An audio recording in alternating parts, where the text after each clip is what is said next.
Hey guys, how's everybody doing? I'm putting a meal together right now and I thought I would share it with you guys. It's Labor Day today and it's kind of rainy out, so I figured a good day to meal prep. We're going out of town later in the week and I want to have some food ready for when my husband gets back home so he won't starve. So what I'm making today, it's going to be a sweet potato hash, and it's delicious and it reheats great. So let's give it a try.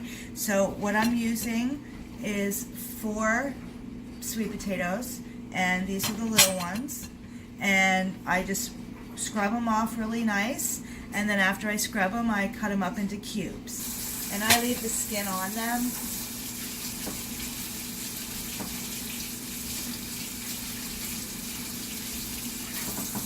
Because that's the healthiest part. So now I'm just going to cut them up into cubes and put them into this bowl. What I'm going to do is I'm going to put all the ingredients into the bowl, season them, and then put them out on a sheet pan. So you just chop up your sweet potatoes into hash-like chunks.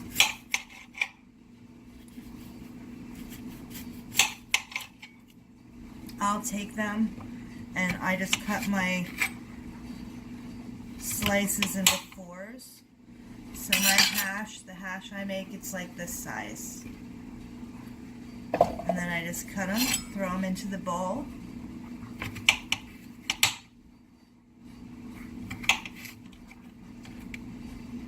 This is a great dish to make once a week. And the way that you serve it is I make the hash, just the hash, and then you serve it with eggs. So what I'll do is, instead of making it with eggs and then the leftovers don't taste as good, is I'll make the eggs fresh every time. So, for example, we're going to have this for like a early dinner, late lunch today.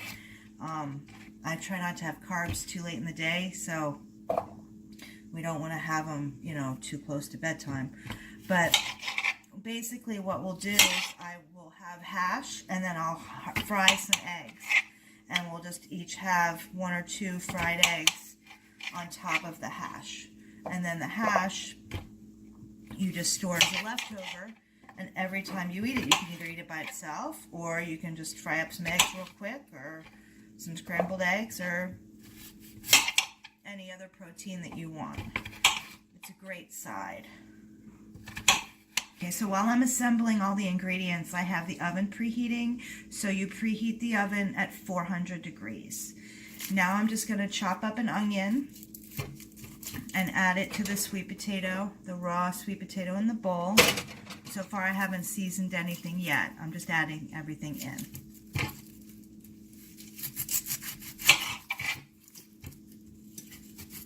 Now, because this is a hash, I'm not chopping my onion up really small. I'm chopping it up into like chunky pieces, because you want it to have substance. You don't want it to break down too much when you're roasting everything. So you're not chopping it too little. Okay, so now I'm going to add a red pepper, so I'm going to chop that up and add it to the bowl with the chopped onions and the sweet potatoes.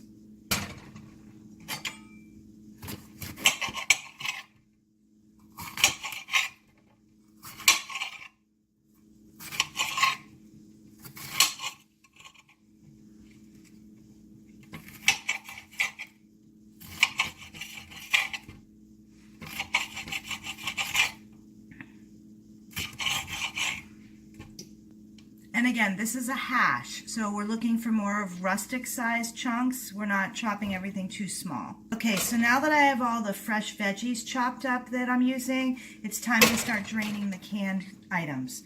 So I'm going to drain the canned corn. You can use whatever kind you want. This is just great value, organic, no salt corn.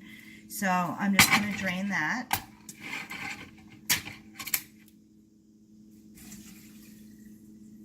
Now, while the corn's draining, I'm going to start to season everything up. So I'm going to add olive oil.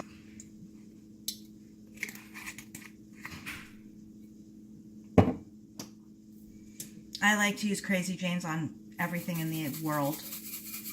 This is my season all for everything. And again, I still haven't gone to the store yet, so I would normally be adding chopped garlic and oil, but this is what I have till tomorrow.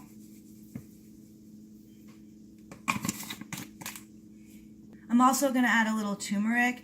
I've learned that it tastes really good with sweet potatoes. So if you've never tried it before, even if you just roast sweet potatoes by themselves without anything, try putting this on it. It's really delicious. And then I also find that the hash is good with a little bit of like a Southwestern flavor. So I get the Southwest Chipotle Mrs. Dash. This is kind of spicy, so use it according to your taste, but it gives it a nice Southwestern kick. So now I'm just going to mix everything up and continue to add oil and seasonings till everything is evenly coated, seasoned, oily. I've also got some dried cilantro from my little herb garden. I've been cutting it back a little, trying to help it grow, and I just kind of throw it in my kitchen and let it get dry. And I'm just adding a little bit of that in too. So now that everything's all seasoned and oiled, I'm going to add the drained corn in. So while I'm mixing everything together, I'm going to drain and rinse the black beans. I like to get the seasoned recipe. Even though I'm draining them and I'm rinsing them, it gives them a little bit more flavor. So I'm going to start that now while I mix everything together. It's so pretty and colorful already. Look at that. So now that everything's combined, I'm going to get it together on the pan. So I just use a regular cookie sheet pan, and I line it with foil. And you're going to want to spray it with oil or oil it. I just use this spray oil, olive oil, so that nothing is going to stick later, because you're going to cook it for a little while, toss it, and then keep cooking it. So now all you're going to do is you're going to spread all the veggies onto the pan. I still have not added the black beans. They're still draining, just so you guys know. Go ahead and spread it evenly on the pan.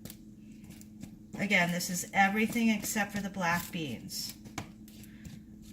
Okay, you guys, so now it's time to add the black beans. And the reason you add them last is they're already mushy. So the last thing that you want to do is mix them and mush them up with all the nice, crispy, crunchy vegetables.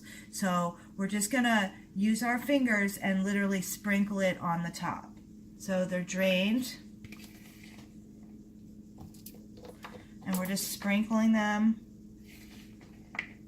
on top of the veggies.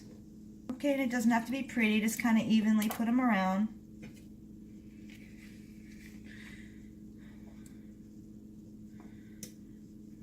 And this makes a good amount. 1 can of corn, 1 can of beans, one, and 1. It does make a good amount.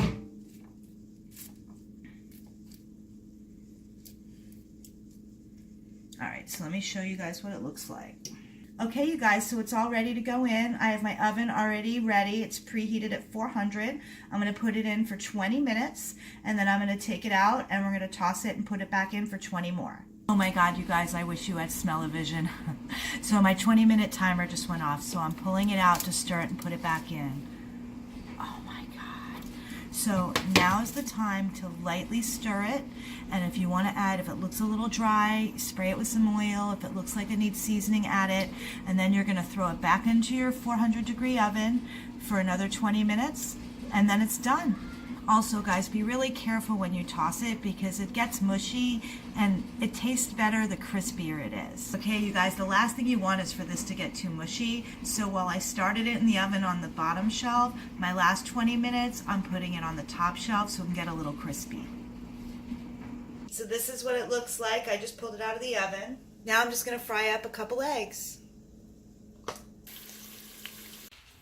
Oh yeah.